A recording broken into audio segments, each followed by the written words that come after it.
Spider-Man is known for his tragic villains, like Eddie Brock, who almost ended his life when his career was destroyed, only to be given new purpose by the Venom symbiote. Or who could forget Harry Osborn following in his father's footsteps by becoming the Green Goblin, but ultimately sacrificing himself for Peter and MJ in a moment of sanity. But you know who never gets talked about? The Spot. This dude gets disrespected on a regular basis, constantly showing up on lists of the dumbest Spider-Man villains of all time, but that is far from the truth.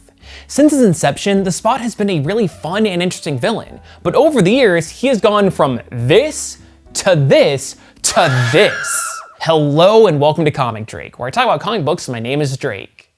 Let's talk about it. I want to give a big thank you to the law firm Morgan & Morgan for sponsoring today's video.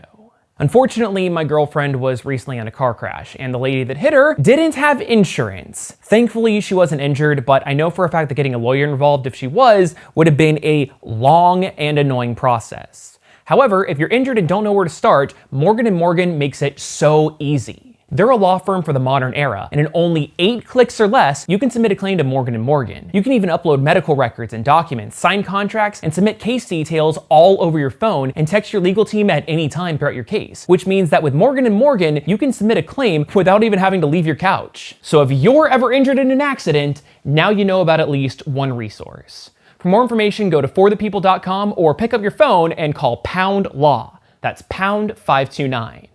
Anyway, big thank you again to Morgan & Morgan for sponsoring today's video, but now, let's get back to it. The Spot made his first appearance in Spectacular Spider-Man number 94 in 1985. It was created by Al Milgrom and Herb Trimpe.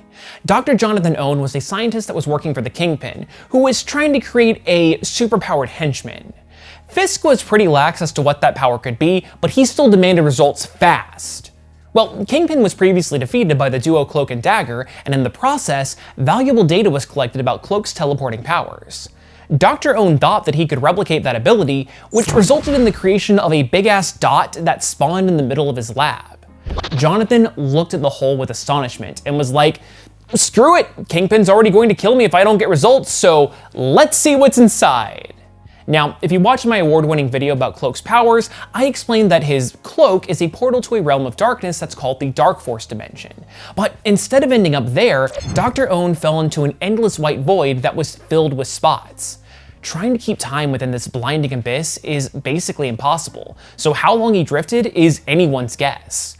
But when Jonathan saw a cluster of dots that resembled where he first entered that place, he swam over and teleported back to Earth. But when he returned, Owen's body had changed, and he was now covered in a head-to-toe Dalmatian pattern that would make even Cruella de Vil jealous. But this new look was more than just a bold fashion statement, because Dr. Owen quickly discovered that he could manipulate the dots on his body and use them as portals.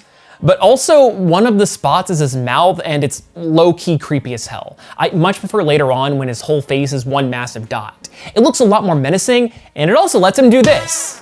At first, Dr. Owen was torn between using his discovery to further his career as a scientist or to become a straight-up supervillain. Ultimately, though, he decided to take his abilities out for a test drive by going after Spider-Man with zero preparation or training. Now, when you have this kind of power, the smart move would be to try to catch your opponent off guard with some sneak attacks, but that is not Jonathan's style. He instead teleports directly in front of Peter and says, "Hey, what's up? I'm your new arch nemesis, the Spot," which causes Spider-Man to nearly collapse in laughter. But this is no laughing matter. This fight kicks ass. This battle is so much fun to read because of the dynamic art that really shows off the Spot's whole gimmick. This kind of quick teleportation fight was a kind of new concept at the time, and it really left an impression on readers. I mean, hell, there is a reason why the Spot is literally the poster child for this on TV tropes. What's even more wild is that even though the spider sense can detect danger before it strikes, the Spot wipes the floor with Peter.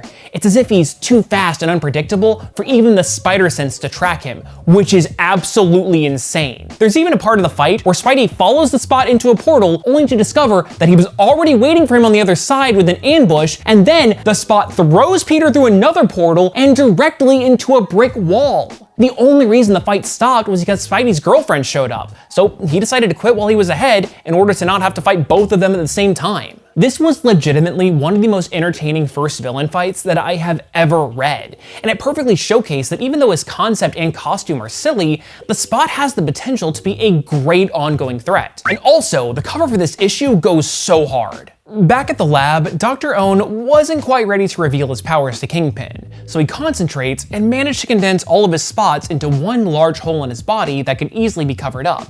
And then later in that issue, we see the Spot's second fight with Spider-Man, and it is another great one. The transformation sequence where Jonathan gets dotted up has a really cool effect going on. And then bam, it's not just the same tricks as before. Like, you would think that the only thing the Spot could possibly have going for him was that Looney Tunes shit that he pulled the first time. But no, when Spidey shoots his web, the Spot grabs a cluster of dots and uses them to absorb the shot. Oh, you think you're trying to punch me? Well, you telegraphed that strike, so I countered with a portal, and then I'll insult you with my hands at the same time. Spider-Man says, "It's over, I have the high ground." Well, too bad, long distance punch. At no point during either of these fights did Peter land a single blow. That is until the Spot stretched himself too thin by throwing so many dots over the battlefield at once that the white part is mostly what remained on his body, finally freeing up an opportunity for Spider-Man to land a hit. After that one punch, the Spot cries and runs away, questioning his entire decision to becoming a supervillain in the first place. And for a long time, that was it. Despite a strong first appearance, the Spot was gone from comics for nearly a decade. A big reason why I love this introduction so much is because it resembles one of my favorite things in anime and manga: tournament arcs. Many shonen series have storylines where the main characters enter some sort of tournament, and the mangaka uses it as an opportunity to introduce a bunch of new and never before seen characters. Typically, each of them has one or two really cool and unique powers that probably wouldn't work for a major recurring role. So over the course of the fight, the mangaka wrings every little bit of creativity of the character's power set, which leads to extremely memorable fights. These battles generally end when the hero finds a unique limit or flaw to their opponent's powers, or they find an interesting solution to get the upper hand. The Spot's early appearances fit this to a T. He has a unique, albeit one-note power. We see many interesting and creative uses of said power. He's ultimately defeated because of a unique limitation, and he's not around for too long for the powers to get stale. And what makes the Spot especially cool is that he's the perfect villain to just show up every now and then to do his thing and disappear. So what happens in the character's triumphant return? He's pulling a job with some other C-list villains in an issue that is so inconsequential that it has never been released digitally. Something that I find interesting is that since the very beginning, Dr. Own thought about not being a villain and instead used his discovery to further his scientific career. Has he been doing that during the 10 years we hadn't seen him? No idea. But going that route and then having something go wrong in his life that made him turn back to crime would have been a great piece of writing and would have really fleshed out the character. But then again, 90s comics and good writing are almost never said in the same sentence. We'd next see the Spot taken prisoner and experimented on to create portals for some bad guys. One dude is like, "Hey, why do we have people strung up over there?" And the other guy says, "Don't worry about it." The device gets blown up later in the story, and personally, I think the Spot is dead. I mean, the dude in the very next panel definitely is, but apparently not, because the Spot's next appearance has him in a super prison alive and well. Something that's worth noting here is that Dr. Own is seen in a human form, but because the prison has an energy dampening field that neutralizes superpowers, it can be assumed that that's the reason for his cleared up spotty complexion. As a scrawny and pretentious nerd though, Jonathan didn't get along with the other inmates, so when he was up for parole and discovered that his cellmate Tombstone was going to kill another inmate, he snitched. But it turns out that that was just a deliberate agreement. See, when the Spot got out on parole, he used his powers to break Tombstone out in return, and that's a pretty even trade. But Own wanted more. However, when he went to Tombstone asking for a tip, he was killed. Also, I love that because this whole scene is lit by candlelight, it looks like Spot is wearing a cheetah unitard. But wait a second, unitard? Yeah, for some reason Spot's iconic look is somehow just a costume now unambiguously, which is unnecessary since we saw in his first appearance that he can hide the holes. But also, do the spots on the costume still function as portals? Like, that was one of the most interesting things about fighting him. And then also, I feel like this hurts the storytelling potential yet again. There is so much more that you can do with a person whose entire body is made out of holes. I'm not even a writer, but off the top of my head, I think that an interesting story could be how the Spot's condition can get worse and worse, and he's at risk of becoming a massive black hole. Or maybe his body could potentially tear itself from the inside out.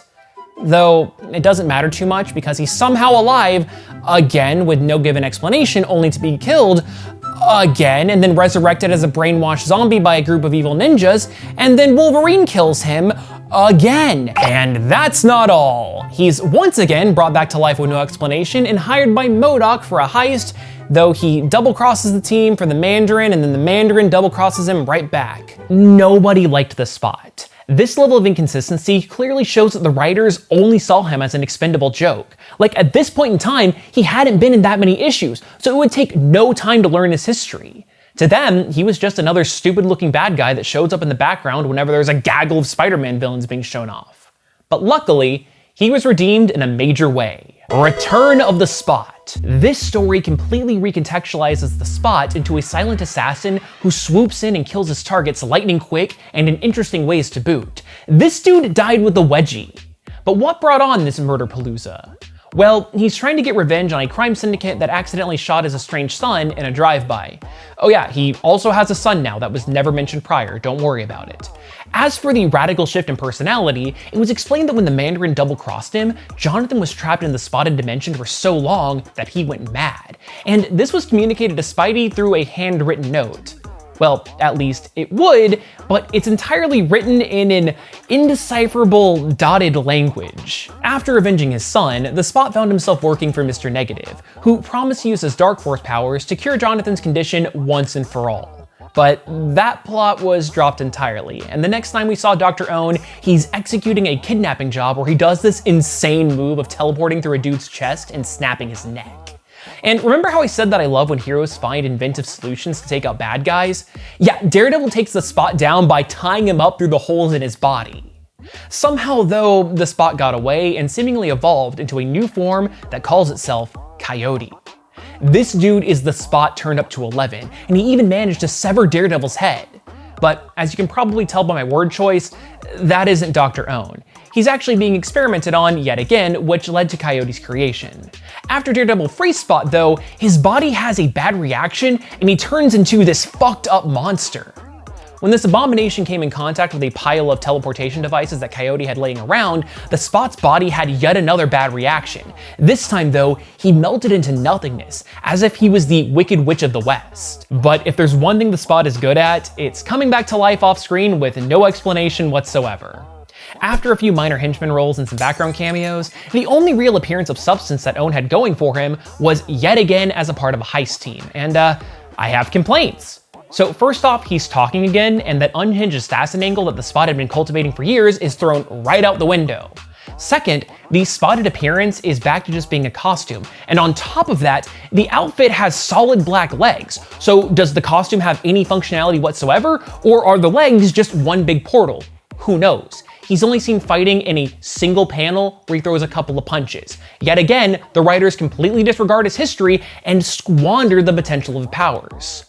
On the bright side though, Marvel started putting out a series called Symbiote Spider-Man, which tells brand new stories during the 80s era, which as we all know, is peak Spot. Now, he only appears pre-transformation, but we find out that Jonathan was Mysterio's roommate in college, and when Mysterio wanted to know what was up with Spidey's new black costume, he went to Own, which ultimately resulted in this cool scene where Mysterio gets the Venom symbiote. It's neat, but man, I just want some more good Spot stories. Like, come on, his only other appearances were being used by Kingpin to freeze another bad guy in a block of solid Dark Force, and then Carnage killed him in order to acquire his powers. Though, that death is actually pretty sick. As he fades away, Spot is like, hey, I can't be killed, I have the spotted dimension, so like, is he immortal? I mean, at the very least, that would work as an explanation for how he keeps coming back to life, but for the love of God, I don't think anyone at Marvel actually gets who this character is supposed to be, and that is a massive shame. Over the course of making this video, the Spot has turned into one of my favorite villains of all time, and I think that if they can actually figure out what to do with him, then there is a lot of potential for many great new stories. And by the way, if you want to learn about another villain that got a similar treatment, then check out my video on the history of Kite Man. That shit is wild. But anyway, I hope you learned at least a little something new, and hopefully, I'll see you next time.